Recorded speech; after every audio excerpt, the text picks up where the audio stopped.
I'm 17 right now, and I first started snowboarding probably when I was 10 years old, I think. I first got into snowboarding when my dad took us to Horseshoe Valley, and yeah, we were there for 3 days, and that's when I first started, and yeah, it was lots of fun. First time is really hard, actually. Like when you get on the hill, there's like a lot of falling, and you hurt your head a lot, so a helmet is definitely necessary. But I don't think I ever wanted to stop because, I don't know, just snowboarding looked really cool, and to be able to actually do it really well was something that I really wanted to do, so I just stuck at it, and yeah, I went pretty good.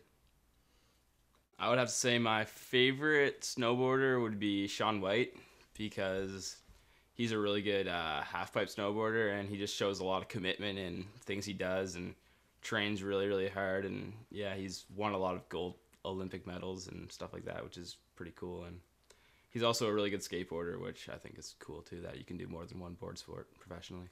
Well, actually, the first board sport I did was wakeboarding, and then from there I learned to snowboard. And since then, probably a year ago, I bought a skateboard, and I'm really liking skateboarding right now, which is actually a really hard sport to learn. But yeah, so I like to do other board sports all throughout the year, because in Canada you can only do snowboarding in the winter and wakeboarding in the summer, so I have a bit of snowboard sports all year round. Well, right now I ride a board. It's called Burton, and yeah, it's pretty good, but I also have other brands I really like Ride.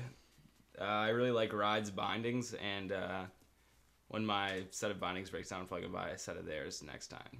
Right now I ride Flow bindings, I ride these bindings because they're pretty convenient for my kind of snowboarding, which is like on and off the lift a lot and like doing it really quickly. And yeah, so I ride those right now. Well, being where I live, I'm not always open to a good terrain park, which is close by, so I built a big drop-in ramp in my backyard, which is about 15 feet high, and it's basically like a straight down drop, and then I have a nice little kicker that I hit, and then I can practice new tricks that I'm learning and stuff like that. It's also good for hitting up rails and practicing that kind of stuff when you're off the mountain. Interesting stories. Let's see. Well, there was this one time I was at this pretty sketchy mountain, and it was a year we didn't have very much snow, so it was like mostly the whole hill was ice, and they didn't have enough snow to make any good jumps or good rails. But they had this one really sketchy box, and then me and my friend are going down it, hitting it, and then my friend hit it, and he hit the metal with the rails of his board, and he slipped out and did basically a faceplant into ice, but his wrist got in the way, so he ended up snapping his wrist, and yeah, he was in the hospital for a while, and he ended up getting a bunch of screws and stuff put into his wrist, so that was pretty interesting evening of snowboarding.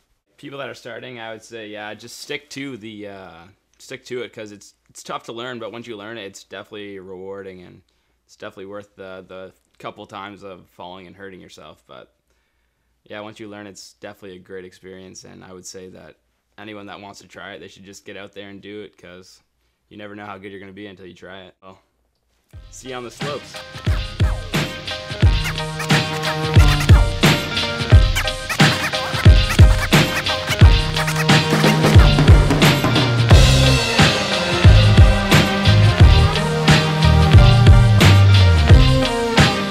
Contrary to popular belief,